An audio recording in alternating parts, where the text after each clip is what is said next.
Sakit slip disc dibetulkan dengan anti-rats. Dislokasi dibetulkan dengan anti-rats sebab kita menggunakan kaedah pembetulan medan elektromagnetik.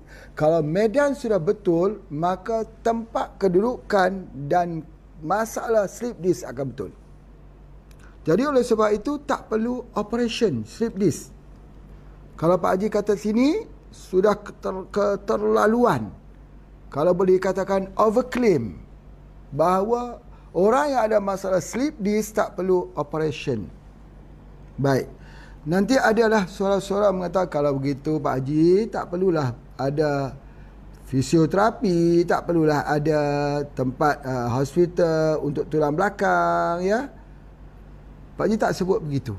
Tapi pengalaman Pak Haji daripada yang lepas, orang yang nak pergi buat operation, dia tak perlu buat operation dengan hanya menggunakan anti-rats. Walaupun tulang itu ada tumbuh di bawah tumitnya, ketika dia bangun di waktu pagi nak pijak sakit, tetapi dia tak boleh pijak sakit itu kerana ada di scan, ada tulang tumbuh di bawah tumitnya, itu pun sembuh. Tetapi dengar fatwa, cara yang Pak Haji nak bagi tahu bagaimana dia kena ambil, dia membetulkan medan ini kena ada dua. Yang pertama, dia mesti betul anti-rats dan madu. Ini kalau anti-rats saja kekuatannya 50%. Kalau ambil dengan madu lebah, dia kekuatan 100%.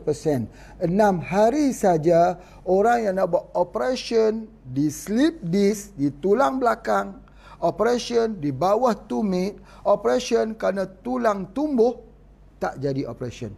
2 saja. Madu, gunakan madu tualang terpilih. Seperti mana yang Pak Haji tunjukkan di sini.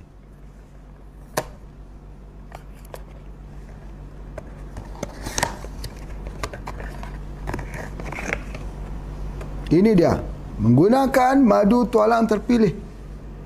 Ya, yang mana kita seal betul-betul dan warnanya hitam. Dan ini.